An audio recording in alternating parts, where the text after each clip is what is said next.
한반도 문제에 관해서는 매우 재수없는 사람입니다.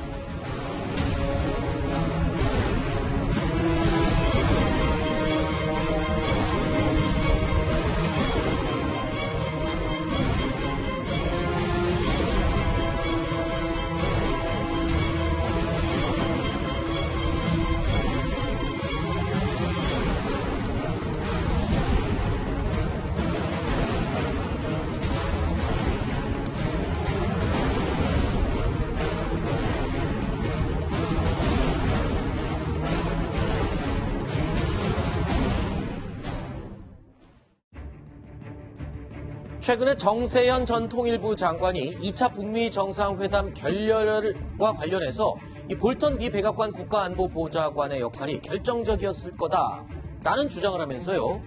그냥 주장에 머문 것이 아니라 볼턴 안보보좌관을 향한 아주 수위 높은 비난을 쏟아내서 논란이 되고 있습니다. 먼저 들어보시죠. 근데 짝도 안 맞게 볼턴이 와서 그때 가서 앉아있는 거 보고 저게 이제 불진으로 들어왔구나. 한반도 문제에 관해서는 매우 재수없는 사람입니다. 제가 그때 통일부 장관으로 있을 때예요. 저는 그 사람 보면은 왜 인디안 영화에 나오는 백인 기병대 대장, 인디안을 죽이면서도 조금 더 양심의 가치가 있고 지가 잘했다고 그러고 맨날 그 정당화하는 서부 영화에 나오는 백인 기병대 대장, 그 사람이 생각이 나요. 한마디로 볼턴 보좌관 때문이다라고 하는데 글쎄요. 볼턴 보좌관이 총대를 맨 거는 분석을 해보면 다 알 수가 있습니다. 그런데 거기에 머물지 않고 재수없는 사람, 백인 기병대장, 인디안을 죽이고도 가책을 받지 않는 사람, 굉장히 수위 높은 비난을 늘어놓았습니다. 어떻게 보셨습니까? 경험이 많은 사실은 이제 정세현 장관 하면 또 이제 외교안보 쪽이 또 원로에 들어가는 분이잖아요. 뭐 경험도 많고 협상도 많이 했던 분인데 미국의 협상이라는 건 사실은 굿캅, 배드캅이 있잖아요. 네. 그래서 뭐 폼페이오 장관이 조금 굿캅, 조금 북한을 달래는 역할을 했다면, 볼턴 같은 경우는 좀 배드캅이었죠. 네. 뭐 길들이고 혼내고 뭐 이런 역할인데 그게 트럼프 대통령이라는 어떤 조율자가 양쪽을 이렇게 시키는 거거든요. 네.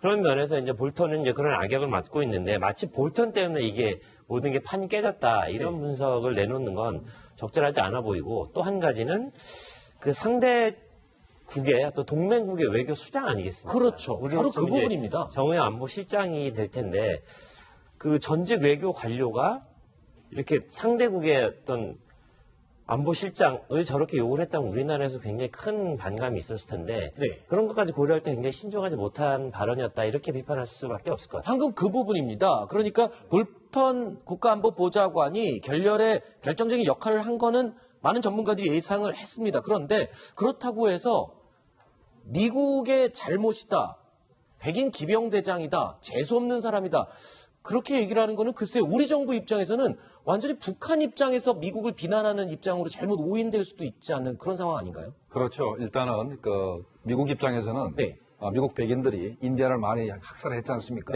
그거에 대한 원죄, 죄의식이 있습니다. 가장 뼈아픈 얘기를 정세현 전 장관이 이렇게 했다는 것. 이거는 아마도 이제 며칠 있으면은 미국 내에서 굉장한 비난 여론이 들끓기 시작할 것이고. 그런데 왜 자꾸 볼턴에만 이렇게 책임을 미느냐 하는 부분인데, 어느 나라나 정상회담하기 전에 전략회의를 합니다. 그 전략회의를 분명히 볼턴도 들어가고 폼페이오 장관도 들어갔을 겁니다. 그래서 우리 지난번에 김정은 위원장이 리영호 외무상, 최선희 부상 등등 해가지고 전략회의하는 모습을 사전에 우리가 본 적이 있지 않습니까? 그렇죠. 마찬가지로 미국도 했을 겁니다. 그럼 그 자리에서 트럼프 대통령이 그때 스몰 딜랑, 빅 딜랑, 노 딜랑 세 개 전략안을 가지고 있었을 거고, 그다음에 볼턴 보좌관이 23일, 24일 날 부산에 와가지고 한국과 일본의 관계자를 만나서 회의를 하기로 했습니다. 그렇다면은 그때 이 세 가지 안을 다 갈아치우려고 했단 말입니다. 그러면 이것 자체가 볼턴이 아니고 미국 정부가 아니기 때문에 볼턴만 비난하는 것 자체가 조금 비합리적이라고 생각은 듭니다. 바로 이 정세현 전 통일부 장관, 전직 통일부 장관이기 때문에 이 발언이 조금 더 관심을 끄는 것 같습니다. 왜냐하면 그냥 일반인들이나 아니면 의견은 다를 수 있습니다. 하지만 전 통일부 장관이 동맹국의 안보 관련 수장을 이렇게 비난을 했다는 것은 조금 지나치다 이런 목소리도 분명히 있어요. 그렇죠. 최근에 북한의 조선중앙 텔레비전이나 북한의 모든 미디어가 구호나 역설을 싹 내린 상태에서 어떻게 보면 남북한을 통틀어서 저렇게 미국에 대해서 노골적으로 반감을 드러낸 발언은 처음이다. 네. 이런 면에서 좀 우리가 분석해야 될 것 같고, 그날 볼턴이 나왔는데 북한이 그 앞에 파트너를 내다 앉혀야 되지만 앉힌 것 자체가 볼턴에 대한 이제 불만이고, 아마 그 자리에 나와야 된다면 당연히 이수영, 예. 이수영 이제 국제부위원장이 나와 네네. 거기 앉아야 되는데 뭐 안 나왔고, 이것은 벌써 미국에 대한 어떤 태도라고도 볼 수 있습니다만은 어쨌든 존 볼턴이 이번에 뭐 판을 깼다는 여론도 많습니다만 저런 발언은 조금은 도를 넘어섰다고 봐야 될 것입니다. 자, 일단 북한이 볼턴을 싫어하는 것은 많은 분들이 알고 있습니다. 김정은 위원장은 오죽 볼턴이 싫을까요? 그런데 항상 이렇게 관계가 이랬을까요? 지난 싱가포르 1차 북미 정상회담에서는 이런 사진도 공개가 됐습니다. 사진 한번 볼까요? 자, 볼턴 안보보좌관과 활짝 웃으면서 악수를 하는 1차 회담 때의 사진이 공개가 됐거든요. 실제로 이 사진은 김정은 위원장이 먼저 가서 사진을 찍자고 제안을 해서 찍힌 그런 사진이라면서요. 그렇죠. 왜 김정은 위원장이 저렇게 볼턴에게 미소를 보내면서 악수까지 하자 그랬을까? 뭔가 네. 저 사진의 이펙트를 계산한 겁니다. 아하. 제가 볼 때는 아마 북한에 돌아가서도 또 북한의 강경파, 군부 이걸 설득하는데 김정은 위원장으로서도 여러 가지 그 파고가 있는데, 네. 자, 볼튼을 내가 이번에 만나서 뭐 설득했다든지, 이렇게 좀 뭔가 유화책을 폈더니 볼튼이 설득되더라든지, 이런 명분을 하려고 다가가서 사진을 찍자 그러지 않았는가. 그렇죠. 생각해 볼 수 있습니다. 자, 마음속으로는 얼마나 밉겠습니까만 그 미운 마음을 억누르고 웃으면서 악수를 하면서 찍었던 이 사진. 김정은 위원장은 이 사진을 찍을 때만 해도 이 사람이 2차 북미 정상회담을 이렇게 엎어놓을 사람일지는 예상하지 못했을 것 같습니다. 자, 볼턴 안보보좌관, 이렇게 주변에서 책임을 지우고 있는 상황을 어떻게 평가하고 있을까요? 들어보시죠. If you can't get a good deal, and the president offered North Korea the best deal it could possibly get, no deal is better than a bad deal. So the president's decided to shake things up in North Korean diplomacy, given the failure of the last three administrations to achieve the denuclearization of North Korea. He obviously thinks it's worth trying. We'll see now what comes next. 자, 이런 상황에서 이 우리 정부, 문재인 대통령의 역할이 중요한 것은 뻔한 사실입니다. 특히 중재자로서의 역할이 굉장히 중요한 그런 상황이죠.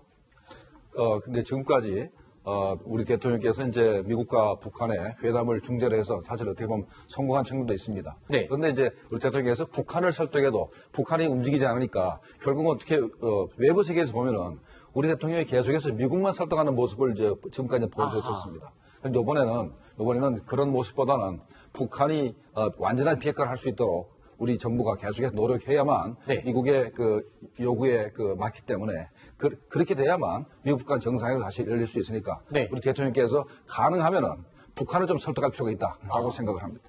제가 하노이 회담 열리기 전에 네. 이 프로그램에 나와가지고 말씀드리면서 예측했던 게 뭐냐면 지금 그 영변 핵시설을 이제 불능화하는 그 조건으로 이제 금강산 관광이라든지 아니면 개성공단을 열어주면서 이제 북한의 제재를 일부 완화시키는 이런 식의 스몰들이 일어날 것이다. 이런 식의 예측이 많다라고 했었는데 실제로 거의 그렇게 갈 뻔했습니다. 그렇죠. 그래서 복수 뉴스라는 미국 매체에서도 그런 유의 합의문이 공개되기도 했었고요. 네. 그렇지만 이게 막판에 이제 틀어진 겁니다. 틀어져서 이런 합의가 일어나지 않은 건데요. 만약에 개성공단이나 그 금강산 관광이 만약에 계속 북한에 현금이 간다면 이 영변 핵시설이라는 것은 북한 전체 핵의 어떤 지금 가지고 있는 핵무기라든지 앞으로의 핵 능력에 비하면 그렇게 큰 포션을 차지하고 있는 것이 아닌데 네. 결국 이것은 북한 핵의 동결 내지 뭐 핵 감축 정도밖에 안 되고 그 제재 완화를 통해서 북한은 이제 더더욱더 날개를 달게 되는 어떻게 보면 우리나라로서는 굉장히 끔찍한 이런 상황이 될 수도 있는데 네. 이것을 존 볼튼이 가서 이런 스몰딜보다는 차라리 노딜로 막았다. 이렇게 따지면 존 볼튼의 역할은 굉장한 어떻게 보면 배드캅이지만 굉장한 좋은 역할을 한 것이다. 이렇게 또 해석될 수도 있습니다. 자, 일단 북한과 미국 실무 협상을 이어나가려면 중간에서 우리 문재인 대통령이 아주 중요한 역할을 해야 됩니다만 중재자를 하려면 양쪽과 관계가 모두 좋아야 하겠죠. 그런데 지금 이런 얘기가 들리고 있습니다. 미국 내에서요. 문재인 대통령과 트럼프 행정부와는 이미 갈라선 수준의 관계까지 갔다. 굉장히 사이가 틀어질 수밖에 없는 상황이다. 이런 보도가 나왔어요. 어떻게 된 겁니까?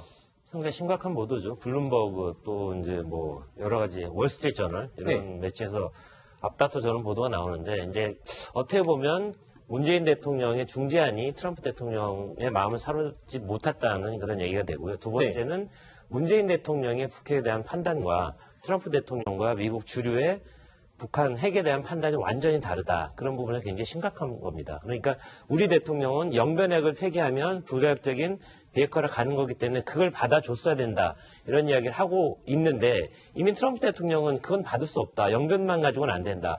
전체적인 포괄적인 비핵화를 해야 된다. 이런 얘기를 했는데 그 이야기가 끝나기도 전에 우리 대통령은 영변이면 족한데 왜 안 했냐. 우리는 계속해서 우리대로 남북관계, 경협 계속 속도를 내겠다. 이런 얘기를 하고 있잖아요. 그렇기 때문에 이게 엇박자가 나도 굉장히 심각한 엇박자가 나고 있는 거고요. 그 부분에 대해서 미국 언론, 그다음에 서방 언론들이 굉장히 통렬하게 그 문제점을 지적하고 있는 형국입니다. 자, 그렇다면 미국 언론들, 서방 언론들이 분석하고 있는 이 문제의 발언, 문재인 대통령의 이야기 어떤 내용이었는지 확인해 보겠습니다. 제재의 틀 내에서 남북관계의 발전을 통해 북미 대화에 도움을 줄 수 있는 방안들을 최대한 찾아주기 바랍니다. 특히 판문점 선언과 평양 공동선언에서 합의한 남북 협력 사업들을 속도감 있게 추진해 주기 바랍니다. 자, 그러니까 미국은 보다 강력한 제재를 계속 해야 된다라고 압박의 기조를 더 강하게 내세우고 있는데 여기서 남북 경협 이야기, 그러니까 보다 협조와 교류를 많이 해야 된다. 이런 얘기를 문재인 대통령이 하면서 이게 엇박자가 아니냐 지적을 할 수 있는 부분이죠. 예, 그게 이제 문재인 대통령이 금강산 관광과 개성공단 재개에 대해서 이제 검토해보라고 이렇게 지시를 했지 않습니까? 이런 부분은 미국으로서는 생각할 수도 없었던 그런 상황이고요. 문재인 대통령의 이 얘기는 뭐냐면 하노이 회담이 결렬되지 않고 어느 정도 타결이 됐을 때 그 다음에 착수해야 될 어떤 사안인데 이건 결렬됐음에도 불구하고 한번 밀어붙여 보겠다라고 지금 나서고 있는 이런 것입니다. 그런데 이 하노이 회담 결렬에 대해서 트럼프 대통령에 대해서 굉장히 반대하는 뉴욕타임즈라든지 뭐 이런 신문들조차도 아주 잘 했다라고 지금 찬성을 하고 있습니다. 그러면서 문재인 대통령을 향해서 미국 언론들이 어떻게 얘기하냐면 북한의 제안에 대해서 지금 문재인 대통령이 칭송하면서 트럼프 대통령하고 갈라섰다. 그리고 북한의 주장을 지금 문재인 대통령이 지지하고 있다. 이렇게 지금 얘기가 나오고 있습니다. 일단은 대북 제재만이 유일한 그 비핵화를 이끌어낼 수 있는 수단이라고 미국 쪽에서 굳게 믿고 있기 때문에 지금 비핵화에 관해서 지금 북한에서 어떠한 조치도 하지 않은 상태에서 북한에 돈이 들어가는 제재를 완화시켜주는 그런 금강산 관광이나 개성공단에 대해서 지금 문재인 대통령이 계속 얘기하고 있기 때문에 지금 한미 간의 어떤 불협화음이라는 것은 불가피하고요. 이것은 과연 문재인 대통령이 이것을 끝까지 밀어붙여서 관철시킬 수 있겠느냐 하는 부분에서 상당한 좀 회의가 또 들 수 있고 만약에 관철시킨다면 우리 기업과 국민들이 그 피해를 아마 감수해야 될 것이다라는 생각이 듭니다. 트럼프 대통령이 28일 날 미국 정상회담이 결렬되면서 기자회견 때 분명히 얘기했습니다. 현 대북 제재 국면에서 한국 정부가 할 수 있는 건 아무것도 없다.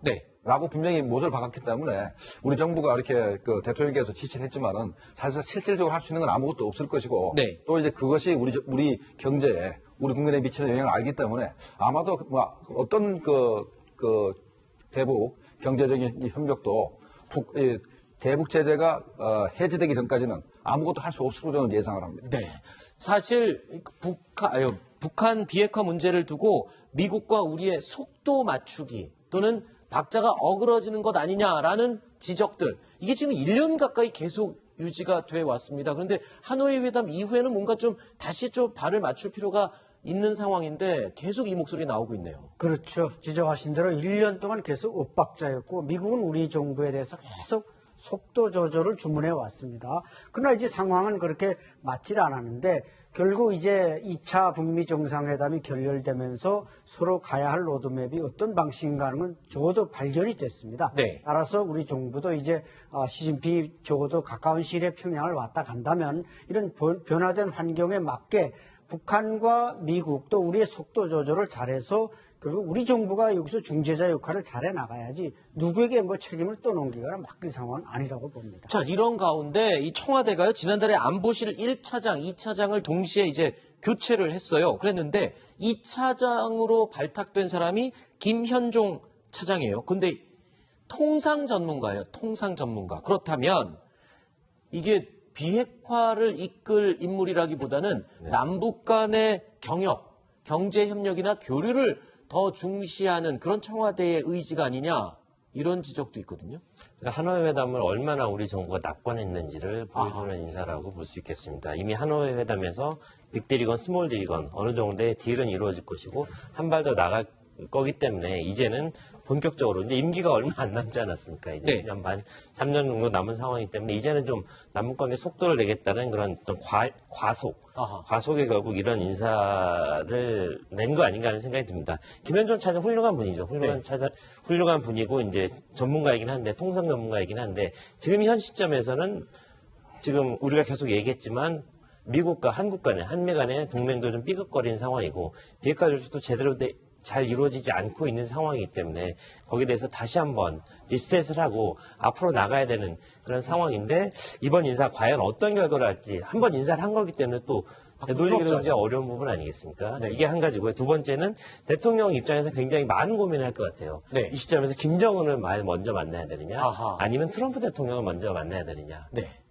황행크가 보기엔 누굴 먼저 만나야 될 것 같습니다. 일단 지금 상황에서는 저는 트럼프 대통령을 먼저 만나야 되지 않을까 싶은데. 트럼프 대통령 만나야죠. 근데 트럼프 대통령을 만나야 되는데 굉장히 큰 지금 그 불협화음이 노정된 상황입니다. 이 상황에서 만나면 트럼프 대통령과 혹시 다툼을 하지 않을까 하는 그런 고민이 있는 겁니다. 네. 지금 현 시점에서. 그렇기 때문에 우리 대통령으로서는 트럼프 대통령 먼저 만날 가능성이 높죠. 하지만 그런 고민들은 굉장히 커질 가능성이 높습니다. 외부에서는 그런 얘기를 많이 하죠. 지금 문재인 대통령이 북한을 빨리 먼저 만나서 김정은 위원장과 빨리 먼저 만나서 진위를 빨리 파악을 하는 게 중요한 게 아니냐, 이런 이야기를 하기도 합니다. 그렇죠? 현재 북미 정상회담이 왜 결렬을 했는지도 상황 파악을 못하고 있기 때문에 일단은 뭐 이도섭 이도훈 평화교섭 본부장이 미국으로 가서 왜 결렬했는지 그걸 파악을 할 겁니다. 그러면서 또 이제 국정원 루트나 통일부 루트를 통해 가지고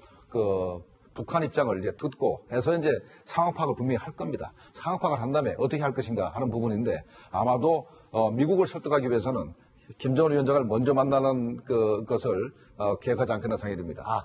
그래서 이제 뭐 서울까지 불러서 좋겠습니다만은 그게 거의 불가능할 테니까 판문점에서 제4차 남북 정상회담이 있지 않겠나, 이렇게 제가 조심스럽게 예측을 해봅니다. 알겠습니다. 일단 미국의 이번 회담 이후의 속마음은 대부분 파악이 됐기 때문에 정말 파악해야 된 우선순위는 지금 북한 김정은 위원장의 마음이겠군요. 그렇기 때문에 빨리 우리 문재인 대통령이 김정은과 만나서 그 진위 그리고 앞으로 어떻게 할지를 얘기를 한 다음에 트럼프 대통령에게 또 가서 중재안을 던지는 그런 방식이 되지 않을까 전문가들은 예상을 하고 있습니다.